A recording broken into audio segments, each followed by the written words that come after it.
हम सबसे पहले अफगानिस्तान के एक क्लेम की तरफ आते हैं। अफगान हमेशा ये कहते हैं और अमीर मुत्तकी ने इंडिया के अंदर भी खड़े होकर ये कहा था कि आज तक कोई शख्स, कोई कौम अफगानिस्तान को फतह नहीं कर सकी। पहली बात तो ये है कि ये क्लेम 100% गलत है, क्योंकि हर मर्तबा अफगानिस्तान फतह हुआ है। इवन आप अगर उन जो ट्राइब्स जब मास्को से या रशिया से निकले थे, तो आप वो वक्त देख लें।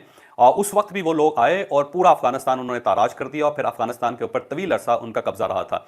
फिर उसके बाद चंगेज़ खान का दौर देख लें। चंगेज़ खान आया, उसने अफगानिस्तान की ईंट से ईंट बाकायदा उखाड़ के रख दी, तोड़ के रख दी। ईंट से ईंट बजाना जिसको मुहावरा कहते हैं, वो उसने किया। और उसके बाद वो दौर भी जो था वो भी बड़ा खौफनाक था, और आज भी अफगान लोक कहानियां जो उसके अंदर उस दौर का जिक्र किया जाता है। उसके बाद तैमूर आया। तैमूर के दौर में भी अफगानिस्तान फतह हुआ और बड़े खौफनाक तरीके से फतह हुआ।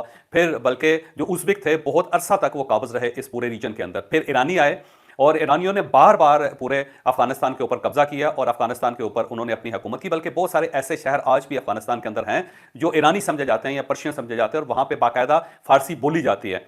और अगर आप उनका डीएनए टेस्ट करें तो वहाँ पे जो 95% डीएनए वो ईरानी आपको मिलेगा। फिर इसके साथ साथ ताजिक थे, उन्होंने कई मरतबा अफगानिस्तान के ऊपर कब्जा किया, और आज भी उस कब्जे के निशान जो हैं वो अफगानिस्तान के अंदर आपको मिलते हैं।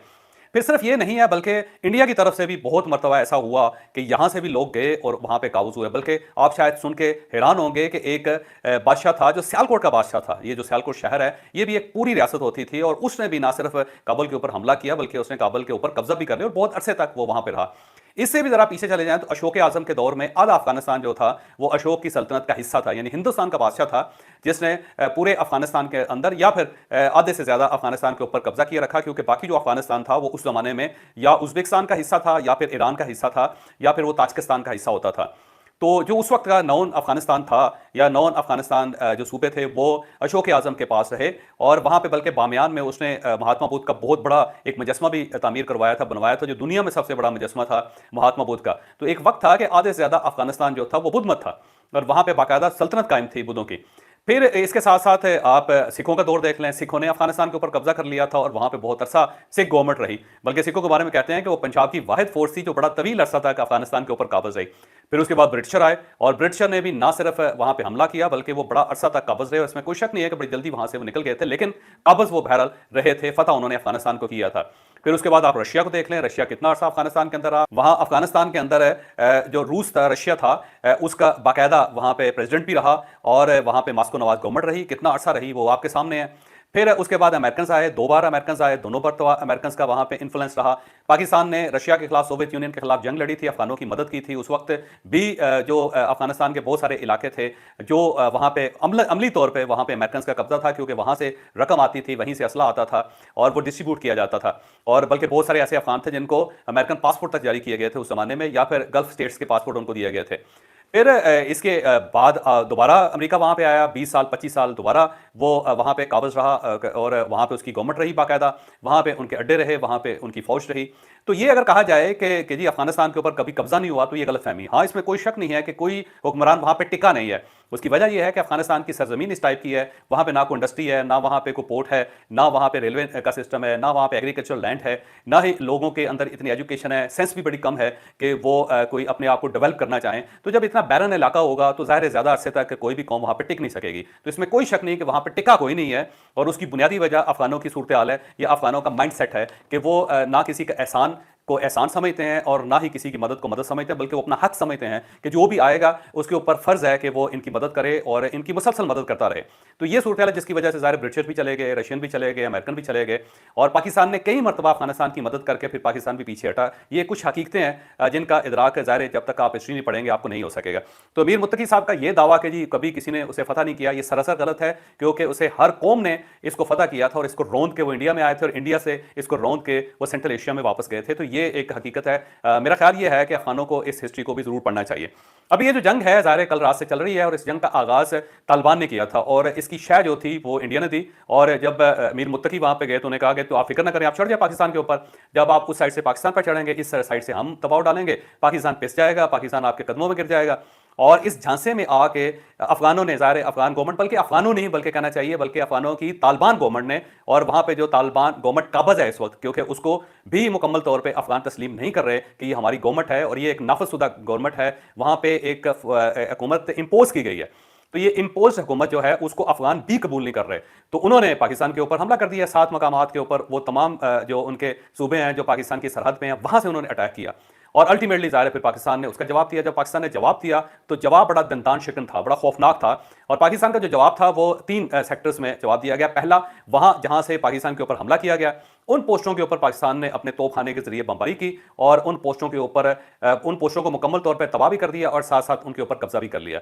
और दूसरा, वो तमाम कैंप्स जहां पे टीटीपी के लोगों को ट्रेनिंग दी जाती थी या जहां पे अफगानों को ट्रेनिंग दी जाती थी कि वो पाकिस्तान के ऊपर हमला करें, उसके ऊपर भी पाकिस्तान ने स्ट्राइक की और उनको भी मुकम्मल तौर पर तबाह बर्बाद कर दिया। और फिर वो ठिकाने जो दाइश के ठिकाने हैं, जहां से दाइश को ट्रेन करके पाकिस्तान और सेंट्रल एशिया और फिर अरब मुल्कों के अंदर और फिर वेस्टर्न कंट्रीज के अंदर भिजवाया जाता था, उनके ऊपर भी पाकिस्तान ने स्ट्राइक की। और ये जो स्ट्राइक्स थी, जो कैंप्स के ऊपर की गई, ये एयर स्ट्राइक्स थी और पाकिस्तान के फाइटर जेट्स उसके अंदर इस्तेमाल हुए और ड्रोन्स भी उसके अंदर इस्तेमाल किए गए।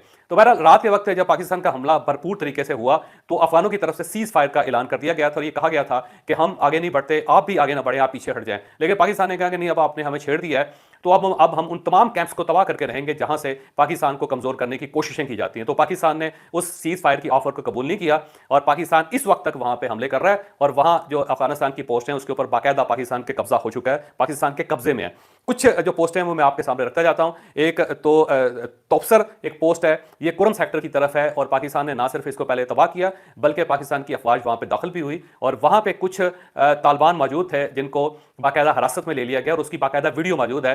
और इस सारी पोस्ट को क्लियर करके वहां पे जो माइंड्स लगाई गई थी उन सबको क्लियर करके इसके ऊपर पाकिस्तान ने कब्जा कर लिया। फिर चतराल सेक्टर की तरफ अगर जाएं तो वहां पे अफगान तालिबान की एक पोस्ट थी, बेस कैंप था बल्कि इनका, इसको कहते हैं ब्रीकोट। ये ब्रीकोट बेस कैंप जो है ये बहुत बड़ा बेस कैंप है और वहां से भी चतराल के अंदर लोगों को दाखिल किया जाता था। बल्कि एक वक्त था कि जो टीटीपी के लोग थे वो चतराल के अंदर दाखिल हो गए थे और बल्कि भमरीद का जो इलाका है जहां पे कैलाश लोग रहते हैं उसके ऊपर बाकायदा उन्होंने कब्जा करने की कोशिश की थी और फिर पाकिस्तान ने इसको छुड़वाया था। तो बहरहाल चतराल सेक्टर के अंदर जो तालिबान का बेस कैंप है बरीकोट, उसको मुकम्मल तौर पे तबाह कर दिया गया और इसके अंदर खारजी लोग रहते थे और खारजी यहीं से पाकिस्तान के अंदर दाखिल भी होते थे और यहाँ पे उनका एक ट्रेनिंग कैंप चल रहा था। इसको भी मुकम्मल तौर पे खत्म करके इस जगह के ऊपर भी पाकिस्तान ने कब्जा कर लिया। इसके साथ साथ स्पेन बोदलिक का सेक्टर है, उसके अंदर असमतुल्ला करार का एक कैंप था और यहाँ से पाकिस्तान के अंदर यलगार की जाती थी या पाकिस्तान के अंदर फसाद फैलाया जाता था और यहाँ पे भी ख्वारिज को बाकायदा ट्रेनिंग दी जाती थी। और ये बड़े कैंपों के अंदर शुमार होता है टीटीपी के और साथ साथ अफगान जो तालिबान है उनके। और इसको भी मुकम्मल तौर पे तबाह करके इसके ऊपर भी पाकिस्तान कब्ज हो गया। इसके साथ साथ एक मनोजोबा एक जगह है, मनोजोबा, ये मैं मदद चाहता हूं क्योंकि ज़ाहिर है मेरे लिए जगह कुछ नहीं है तो मैं उनको शायद सही प्रोनाउंस ना कर सकूं, लेकिन जहां तक मेरा मालूमात है या मेरी मालूमात है इसके मुताबिक इसको मनोजोबा कहते हैं। तो मनोजोबा का कैंप जो है उसका कैंप 2 और कैंप 3 इन दोनों के ऊपर बटालियन हेडक्वार्टर था और जो तालिबान गवर्नमेंट है उसका, तो इसको भी मुकम्मल तौर पे तबाह कर दिया गया और वहां पे भी पाकिस्तान इस वक्त काबज हो चुका है। इसके साथ साथ अफगानों का एक और अशरफ सर पोस्ट है, इस अशरफ सर पोस्ट को भी तबाह करके इसके ऊपर भी पाकिस्तान काबज हो चुका है।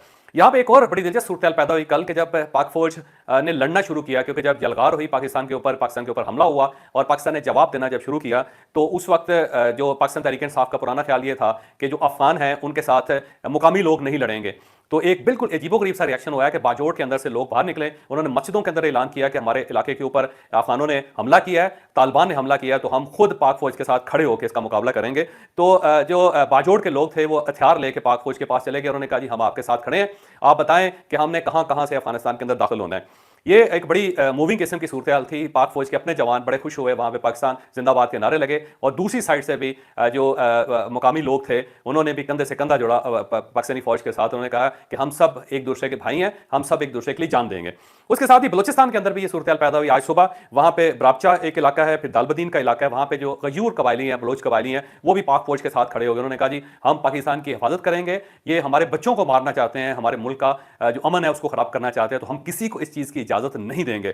तो वो भी पाक फौज के साथ खड़े हो गए। इसके साथ साथ सवात, जिसके बारे में कभी ये कहा जाता था कि नहीं जी यहाँ पे तालिबानाइजेशन बहुत ज्यादा है, ये जब भी पाकिस्तान के ऊपर बुरा वक्त आया तो ये तालिबान के साथ खड़े हो जाएंगे, वहां से भी लोग निकले और उन्होंने पाक फौज जिंदाबाद के नारे लगाए और पाक फौज के साथ खड़ा होने का ऐलान कर दिया। तो ये एक बड़ी दिलचस्प किस्म की सूरत पैदा हुई है पाकिस्तान में कि वो लोग जिनके बारे में पाकिस्तान तहरीक इंसाफ का ख्याल था, वो लोग जिनके बारे में इंडिया का यह ख्याल था, वो लोग जिनके बारे में तालिबान का यह ख्याल था कि हमारे लोग हैं, ये जब भी जरूरत पड़ेगी तो हमें सपोर्ट करेंगे। वहां पे मामला बिल्कुल उलट हो गया और वो पाक फौज के साथ खड़े हो गए और वहां पे पाक फौज जिंदाबाद के नारे भी लगे और लोग पाकिस्तान के परचम लेके गलियों के अंदर भी आ गए, सड़कों के ऊपर भी आ गए। तो एक डिफरेंट किस्म का फिनोमेना इस वक्त वहां पे क्रिएट हुआ हुआ है। अब यहां पे एक बड़ा सवाल ये पैदा होता है कि क्या इंडिया इस सारे सिनेरियो के अंदर तालिबान को सपोर्ट कर सकेगा? मेरा नहीं ख्याल कि इंडिया सपोर्ट कर सकेगा, क्योंकि उसके अंदर दो बड़ी वजूहात हैं। एक तो तालिबान के ऊपर पाबंदी है और बाकायदा यूएन के अंदर इनके खिलाफ करारदादें पास हुई हुई हैं और इनके जो बहुत ज्यादा लश्कर जैसे टीटीपी है या दाइश है, उन्हें आलमी तौर पर दहशतगर्द करार दिया गया है। तो जब आप आलमी दहशतगर्दों को सपोर्ट करेंगे तो अल्टीमेटली आपको बैनुल-अक़वामी जो बरादरी है उसका प्रेशर बर्दाश्त करना पड़ेगा और इंडिया सरदस्त इस काबिल नहीं है कि वो बैनुल-अक़वामी प्रेशर बर्दाश्त कर सके।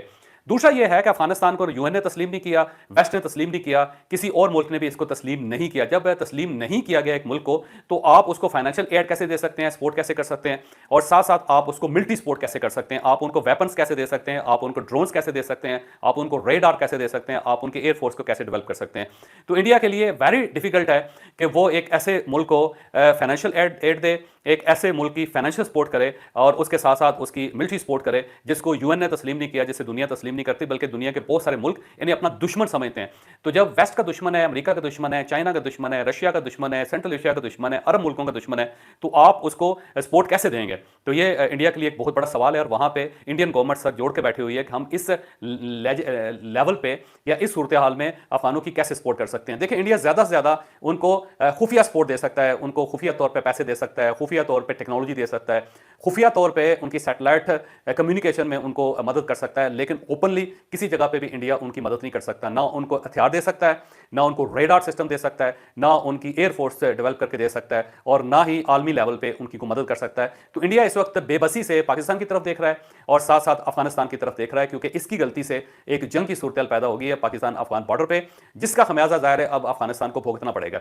इसके साथ साथ पाकिस्तान आने वाले दिनों में दो बड़े कदम उठाने वाला है और एक कदम तो यह है कि तमाम बॉर्डर जो पाकिस्तान के साथ हैं वो सब बंद कर दिए जाएंगे और अब कोई बॉर्डर उस वक्त तक नहीं खुलेगा जब तक अफगान गवर्नमेंट या तालिबान गवर्नमेंट पाकिस्तान के मुतालबात पे अमल दरामद नहीं करती, और जिसका ज़ाहिर है अफगानिस्तान को बहुत नुकसान होगा, क्योंकि इस वक्त भी अफगानिस्तान का हर मरीज पाकिस्तान के अंदर इलाज करवाता है। तो जब आपके मरीजों को इलाज नहीं मिल सकेगा तो वो ज़ाहिर है फिर वहां पर एक इंसानी अलमिया जन्म लेगा, जिसका ज़ाहिर नुकसान होगा अफगानिस्तान को। और इसके साथ साथ पाकिस्तान से अफगान ट्रांजिट ट्रेड जाती है, तो अब दो ही उनके पास ऑप्शन है ट्रांजिट ट्रेड के, एक ईरान है, दूसरा पाकिस्तान है। ईरान भी तालिबान के साथ इस वक्त नहीं खड़ा, पाकिस्तान भी तालिबान के साथ नहीं है, तो अफगान ट्रांजिट ट्रेड रुक जाएगी, जिसके बाद जो सप्लाईज है अफगानिस्तान के लिए वो मुकम्मल तौर पर मुनक़ता हो जाएंगी, जिसका अफगानिस्तान को बहुत नुकसान होगा। तो पाकिस्तान आने वाले चंद घंटों के अंदर या आने वाले एक आध दिन के अंदर अफगान ट्रांजिट ट्रेड बंद करने लगा है। ये जब बंद हो जाएगा तो अफगानिस्तान का ऑलमोस्ट हुक्का पानी बंद हो जाएगा, जिसका फिर आम लोगों को वहां पे बहुत नुकसान होगा। और इसके साथ साथ जो इंडिया के साथ इनका एग्रीमेंट हो रहा है, इसको पाकिस्तान बैनुल-अक़वामी सतह पर उठाने लगा है और हर फोरम पे यह आवाज पाकिस्तान की तरफ से आएगी कि अगर आज अफगानिस्तान के अंदर इंसानी अलमिया जन्म ले रहा है तो उसका जिम्मेदार सिर्फ और सिर्फ इंडिया है।